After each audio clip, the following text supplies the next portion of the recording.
que o brasileiro deve investir em criptomoeda?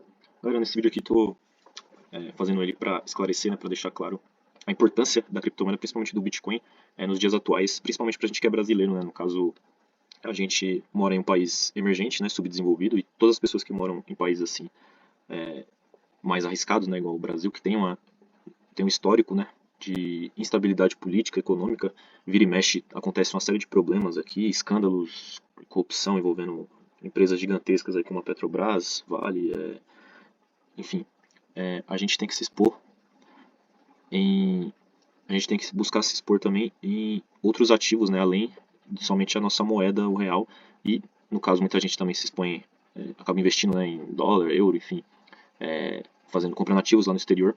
Porém, eu estou destacando aqui no vídeo sobre criptomoeda, né, principalmente Bitcoin, que ele é uma moeda descentralizada, ou seja, não tem ligação com nenhum governo, né, e nem com nada, nem com o criador, enfim, é uma moeda descentralizada, de quantidade infinita, ou seja, ele vai diminuindo com o tempo, então ele é deflacionário. Então, no caso, a gente trabalha a nossa vida inteira, acaba investindo dinheiro, juntando, enfim, deixando na poupança, CDB e tal, enfim. E geralmente fica tudo em real, né? E o real, justamente para a gente estar num país que não tem essa instabilidade, acaba desvalorizando muito, principalmente frente ao real, ao dólar, ao euro, né? Então é interessante a gente buscar outras alternativas, né? Até porque já sabemos que, seguindo a tendência, o real vai desvalorizar cada vez mais. Até porque se você compara um país como Estados Unidos, por exemplo, que é mais estável do que o Brasil, né?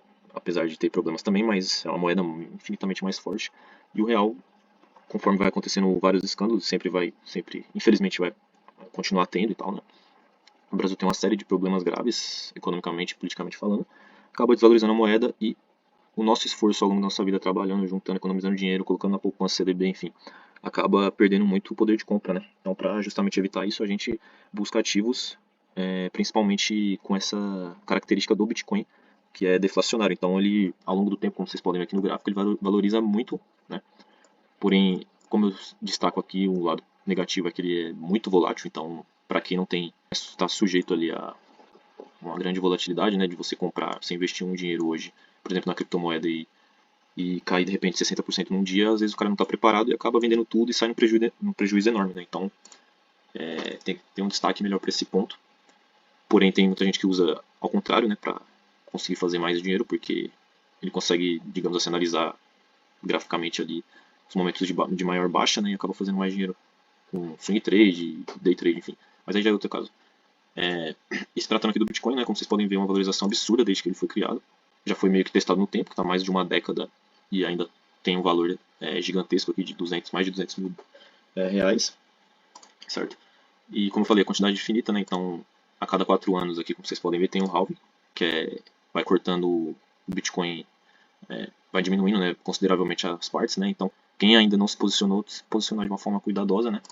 Claro que esse vídeo não é uma recomendação de investimento, mas para quem só está exposto somente ao real e precisa aumentar o patrimônio e tal, né, a maioria dos brasileiros, infelizmente, hoje está na condição financeira bem abaixo, então é o jeito, né, de crescer o patrimônio de uma forma mais rápida, digamos assim, porém mais arriscada também, né, mas usando aqui criptomoedas e ao longo do tempo o Bitcoin, por exemplo, né, principalmente.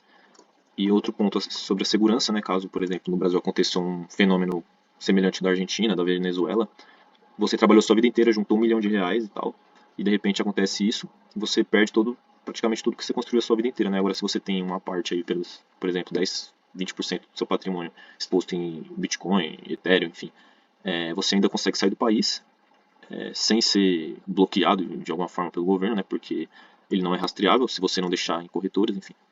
E aí você consegue sair do país e seguir sua vida em outro lugar, né? Em caso de uma catástrofe nacional. E também violável, o Bitcoin, no caso, até hoje tem mais de 10 anos também, não teve nenhum caso de hackeamento e tal, enfim. E quanto mais pessoas entram ultimamente ou se interessam, né, mais valor vai gerando para o ativo, né? Então, no caso, como recentemente muitas empresas gigantescas estão aderindo, né, às criptomoedas, principalmente o Bitcoin, como o Itaú aqui no Brasil, a BlackRock, que é a maior gestora de fundos lá dos Estados Unidos também, está prestes a aprovar, né, um ETF sexta-feira agora. Enfim, uma série de empresas gigantes aí, Google e tal, estão trabalhando e investindo com as criptomoedas e principalmente com o Bitcoin, né? Isso acaba aumentando o valor e a confiança em cima do ativo, né? Então ele mesmo tendo essa alta volatilidade, mas com seu alto valor de negociação acaba ao longo dos anos valorizando demais o ativo, muito acima da média do mercado, seja aí da bolsa de valores ou de renda fixa aqui, por exemplo. E sobre a escassez também, né, como eu falei, tem o evento halving, que é a cada 4 anos, cortado ali a quantidade de bitcoins, então, que foi esse evento que eu falei, né, essa linha branca, que acaba elevando o preço, né, então daqui a alguns meses a gente vai ter mais um desse, e a tendência é subir. Com a escassez tende a subir o preço, né. E ao longo do tempo, né, muitas pessoas acabaram perdendo. No caso, a pessoa, quando o Bitcoin, sei lá, 10 anos atrás não valia muita coisa, a pessoa guardava os Bitcoins num pendrive, ou, enfim, deixava jogado, né, de qualquer jeito. E acabava perdendo, ou perdia a senha de acesso e tal. Como o valor era mais baixo, a pessoa não ligava. E aí esses Bitcoins são irrecuperáveis, né, no caso. Então, ou a pessoa morreu mesmo, faleceu, jogou fora, enfim. Aí já diminui mais ainda a quantidade de Bitcoins, né? Ou seja, aumentando seu valor a cada tempo que passa. E é uma moeda 100% independente, né? Não tem uma ligação direta com o seu criador, tal, caracterizando um esquema de pirâmide.